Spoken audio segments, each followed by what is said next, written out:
जय श्री कृष्णा, जय श्री राधे। आज मैं आपको माघ मास कृष्ण पक्ष गणेश चौथ व्रत की कथा सुनाऊंगी। इस व्रत को करने से सुख और सौभाग्य की वृद्धि होती है, पुत्र पौत्र की प्राप्ति होती है और हमारा सौभाग्य अटल रहता है। इस व्रत में तिल का भोग लगाया जाता है, साथ में गुड़ होना चाहिए। ओम वक्रतुंड महाकाय सूर्यकोटि संप्रभ निर्विघ्न कार्येषु सर्वदा।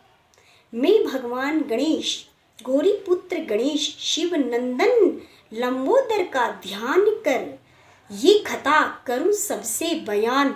जो इस कथा को सुने, इस व्रत को करे, उसके यहाँ पुत्र पौत्र हो निहाल, सौभाग्य बढ़े, सुख बढ़े, सदा रहे मगन, ईश्वर का हो वहाँ परवास। इस गणेश चौथ के व्रत करने से वंश की वृद्धि हो दिनों दिन और बढ़े सुख और सम्मान। इस व्रत के करने से सर्वदा सुख संपदा और धन धान्य की वृद्धि हो, ऐसा है इस व्रत का फल। एक बार भगवान गणेश गजानंद अपनी माता पार्वती के सामने बैठे हुए कुछ भगवान की स्तवन पूजन कर रहे थे। तभी माता पार्वती बोली, हे गणेश, हे पुत्र गणेश, आज ऐसा कौन सा दिन है तुम इतनी ईश्वरमय ध्यान भक्ति में लगे हो। तब भगवान गणेश माता पार्वती को प्रणाम कर कर बोले, हे माता पार्वती जी, आप ने ये पूछा है, बड़े ही अच्छी बात पूछी है आपने। आपने दुनिया के कल्याण के लिए ही इस बात को पूछा है, क्योंकि आपसे तो कोई बात छिपी नहीं है। आप जगत की माता है, आप इन व्रतों की रचयिता है, आपसे ही इन व्रतों का महत्व है और आपसे ही ये व्रत किए जाते हैं। आपने ही इन व्रतों की शुरुआत की है, फिर भी आपने दुनिया के समाज के लिए, समाज की सुख सुविधा के लिए इस प्रश्न का पूछा है, तो मैं आपसे इसका उत्तर देता हूँ। हे माता पार्वती, इस व्रत को करने से सुख संपत्ति, सुख सौभाग्य और पुत्र की वृद्धि होती है। जिसके यहाँ पुत्र नहीं हो वह इस व्रत को 1 वर्ष तक लगातार करे। अन्न जल त्याग करके शाम को चंद्रमा को अर्घ्य देकर भगवान गणेश की पूजा कर आपकी आगे चौथ माता की जोत जलाकर स्तवन करे तो उसे पुत्र अवश्य होता है। जिसके सौभाग्य की कमी हो वह इस व्रत को करे तो उसका सुख और सौभाग्य मिलता है। जिसकी कुंवारी कन्या का विवाह में विलंब हो रहा हो वह इस व्रत को करे तो उसको अच्छा घर और वर मिलता है। हे माता, एक बार एक साहूकार और साहूकारनी थे, उनके यहाँ कोई संतान नहीं थी। तो एक बार साहूकारनी पड़ोसन की यहाँ कुछ लाने के लिए गई तो सभी स्त्रियां कथा पूजा कर रही थी। तब साहूकारनी बोली, आप किसका व्रत और कथा सुन रहे हो। तब पड़ोसन की स्त्रियां बोली, हम गणेश चौथ व्रत की कथा सुन रहे हैं, तिल चौथ व्रत की कथा सुन रहे हैं। तिल से कथा सुनते हैं और गुड़ से भगवान गणेश को भोग लगाते हैं। चौथ माता की जोत जलाएंगे, शाम को चंद्रमा को अर्घ्य देके व्रत खोलेंगे। तब साहूकारनी बोली, इस व्रत से क्या होता है। तब सभी स्त्रियों ने कहा कि इस व्रत से पुत्र पौत्र और संतान की प्राप्ति होती है, सुख सौभाग्य मिलता है। तब साहूकारनी ने सोचा, मुझे भी कोई संतान नहीं है, मैं भी इस व्रत को अवश्य करूंगी। तब चौथ माता का उसने व्रत किया, शाम को चंद्रमा को अर्घ्य दिया और भोग लगाकर भगवान गणेश को भगवान गणेश प्रार्थना की, हे भगवान गणेश, अगर मैं नहेड़ी रह जाऊं तो आपके अगली साल चौथ के माघ की चौथ में 1.25 किलो का तिल कुट्टा चढ़ाऊंगी, आपका भोग लगाऊंगी। तब भगवान गणेश उसकी भक्ति से प्रसन्न होकर वह नहायड़ी रह गई। 9वें महीने उसे पुत्र होने वाला था। तब उसने भगवान गणेश से कहा कि मुझे मेरे गर्भ से पुत्र की प्राप्ति हो तो मैं आपको 2.5 किलो का तिल कुट्टा चढ़ाऊंगी। तब उसको पुत्र की प्राप्ति हो गई। इसके बाद में वह भूल गई इस बात को कि उसे तिल कुट्टा चढ़ाना है। कुछ दिनों बाद में वह व्रत आया, तब उसने व्रत पूजा तो की, परंतु गणेश चौथ को तिल कुट्टा नहीं चढ़ाया, भोग नहीं लगाया। तब उसने फिर अपने मन से कहा कि हे भगवान गणेश, मेरे पुत्र का विवाह हो जाए, इसकी सगाई हो जाए तो मैं आपको 2.5 किलो का तिल कुट्टा चढ़ाऊंगी। तब उसने ध्यान नहीं दिया और लड़के की सगाई हो गई और उसका विवाह की तैयारियां होने लगी। बारात सज धज कर लड़की के यहाँ चली।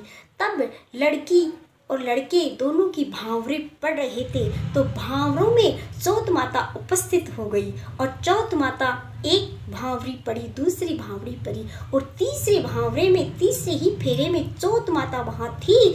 आंधी तूफान से उस लड़के को हरण कर ले गई और एक पीपल के पेड़ के ऊपर उसे बैठा दिया।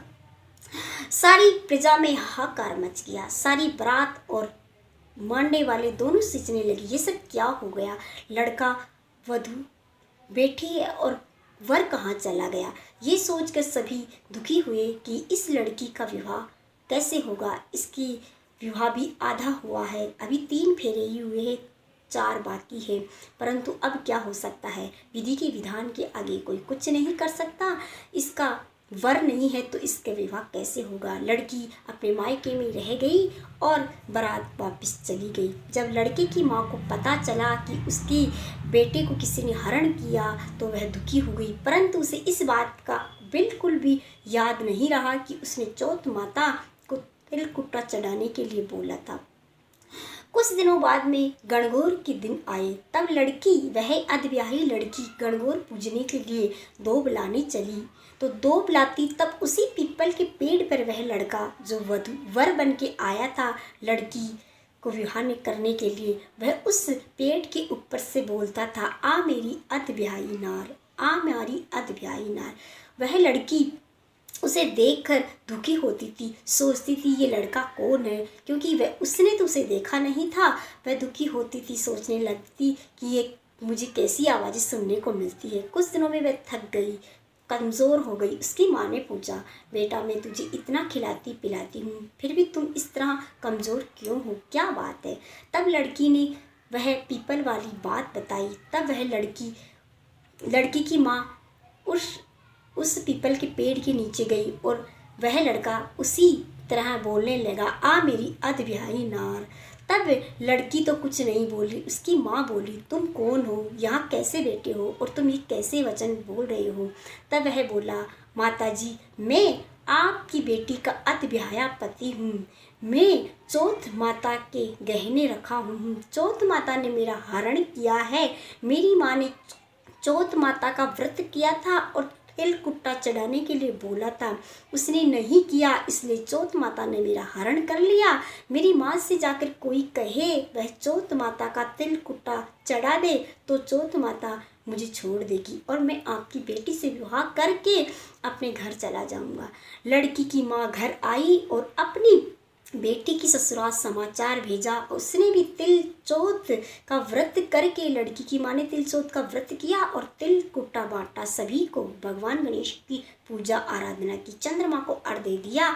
और उधर लड़के की माँ को जब इस बात का पता चला तो उसने चौथ माता से क्षमा मांगी और तिल कुट्टा 2.5 किलो की जगह 5 किलो तिल कुट्टा बना के भगवान गणेश को भोग लगा के, चंद्रमा को अर्घ्य दे के, चौथ माता की जोत जला के सारे गांव में तिल कुट्टा दान किया।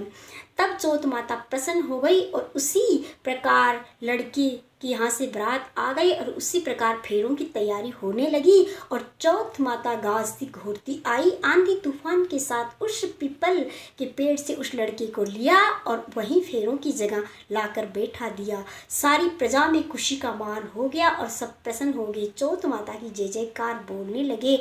दोनों वर और वधू का विवाह संपन्न हो गया। चौथ माता की कृपा से दोनों अपने घर चले गए। माँ ने अपने बेटे के और बहू के आने की खुशी में दोबारा तिल चौथ का व्रत किया और दान किया, पुण्य किया, धर्म किया और भगवान गणेश की प्रसन्नता के लिए सभी सुहागिनों को न्योता देकर उनको भोग प्रसाद खिलाया।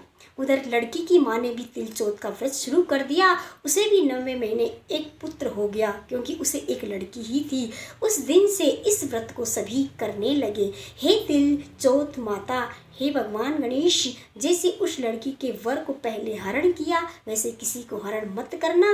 बाद में उसे लाकर उसके फेरे संपन्न करवाए, वैसे सभी को करना। तो ये थी तिलचोट व्रत की कथा। आपको कैसी लगी? अच्छी लगी तो मेरे चैनल को लाइक करिए, शेयर करिए और सब्सक्राइब करें। आपका बहुत बहुत धन्यवाद। आपने मेरी कथा सुनी, इसके लिए जय श्री कृष्ण, जय श्री राधे।